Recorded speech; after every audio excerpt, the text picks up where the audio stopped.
the Dark Ages, possibly the most egregious Eurocentrism in all of history. Medieval Europe has a terrible reputation. We often hear that it was disease and famine-ridden, knights in shining armor slaughtered wantonly, albeit children were supposedly forced to marry in part because they were 10 years old.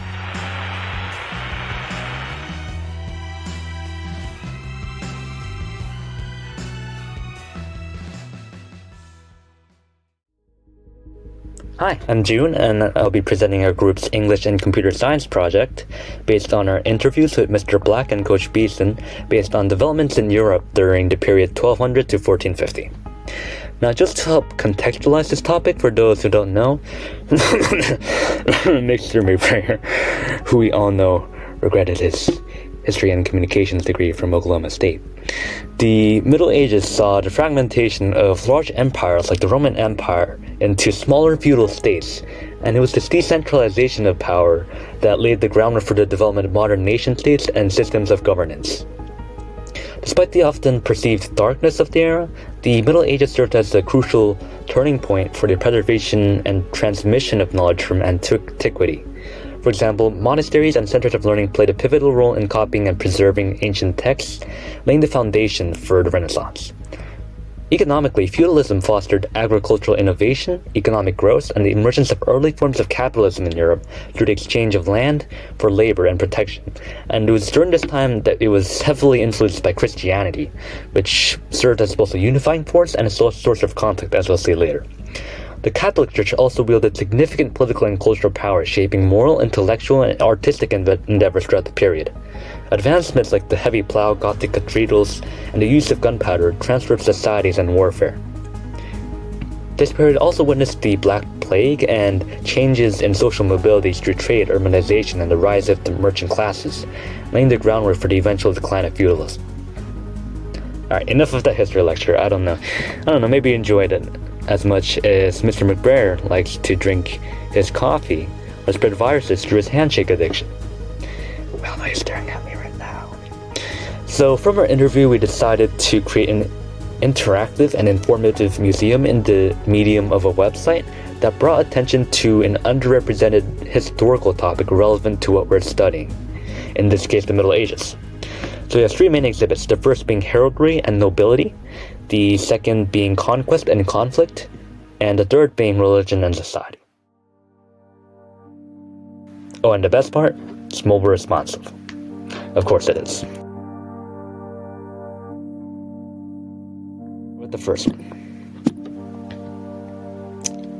So, as a preface, we made a bunch of deliverables, like artifacts in the museum, on the website, the first of which, as we will see, is a coat of arms representing symbols of the Middle Ages, including supporters, coat of arms, and a crest. All elements you would find in a typical family crest, but in this case, in relation to my family. Alright, and then here's a symbolic breakdown. Now, we also included some infographics and a carousel relating to feudalism and classism during this period, with a specific focus on describing each class and the relationships between them in regards to the Roman Catholic Church. Here we have the upper class, middle class, and the lower class. Alright, and we also included a description on the reciprocality that governed each feudal level, and even a poetic tale of chivalry, aka a poem, that we spent way too much time on. Now, in addition to the social hierarchy, we also have a section on religious conflicts with a focus on the Crusades and Roman Catholicism. So you can see here there's almost a literary focus on this historical domain, and we decided to shine a light on this underrepresented portion of history in a unique light through an interactive museum. Alright, speaking of which, we also used a lot of mixed multimedia, that being a mixture of simple images, text, animations, carousels, videos, and of course artifacts as our metaphorical artworks, and used interactivity and animations to help convey that. Alright, so this section goes deeper into the Crusades with a Crusader recruitment ad with a focus on the audiences affected by them, and specifically the rise of the merchant class, as you can see. Furthermore, we have the 100 Years' War where we created an article commemorating Joan of Arc and her role as a French heroine during multiple battles of the war, as well as a timeline commemorating the different battles, treaties, and peace agreements regarding this conflict, which I believe stemmed from a dispute over the lineage of the French king.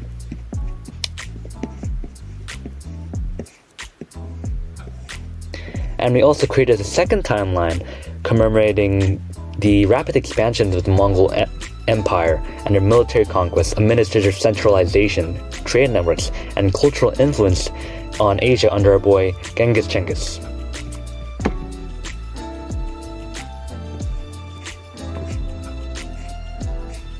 I will spare you the painful historical details, which you can read on your own.